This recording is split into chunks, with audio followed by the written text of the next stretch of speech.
it's an amazing thing that we do have a moon. And if you think about it, if there hadn't been a time in our history when you were able to look up and see that there was a body nearby that had mountains that looked somewhat like a planet, and just imagine if there had been no past with no moon at all.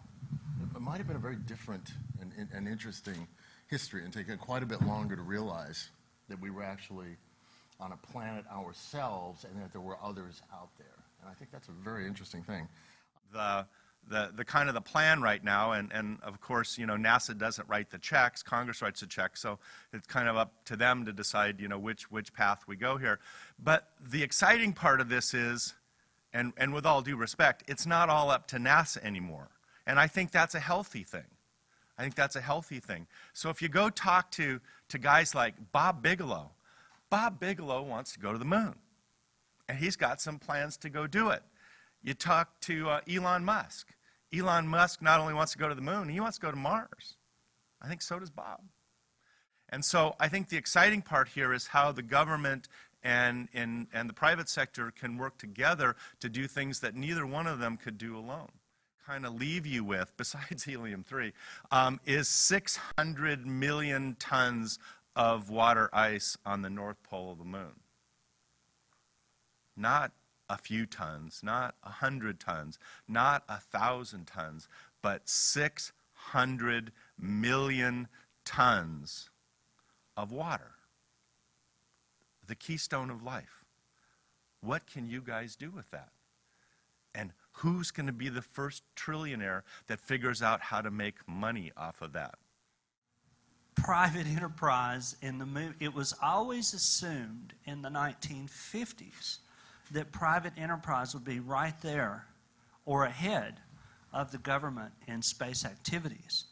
Everything that we speculated and hoped for in the 1980s and early 1990s is now no longer in doubt.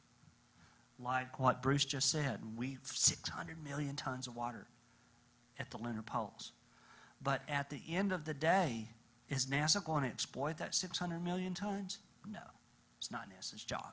NASA's job as a government agency in its best form, and I look at the government and other things that it did, like the national railroads, the Panama Canal, the interstate highway system. All of these are commerce enablers. And NASA, in its charter, is to help enable commerce. It's not to do commerce. I mean, if you want NASA to do commerce, then, you know, it's the Soviet Union. But NASA, at its best, is a technology enabler. In the 90s, we have Musk, Bezos, Bigelow, Allen, Carmack. I mean, all of these people suddenly appeared all at once, and they were building things without the kind of classic business plan.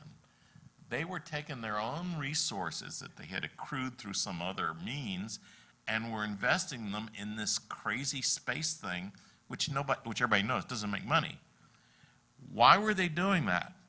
Well, it's clear. Apollo. They are from the Apollo generation.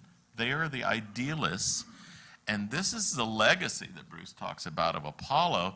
The politicians are completely clueless about. That there was a generation that was touched.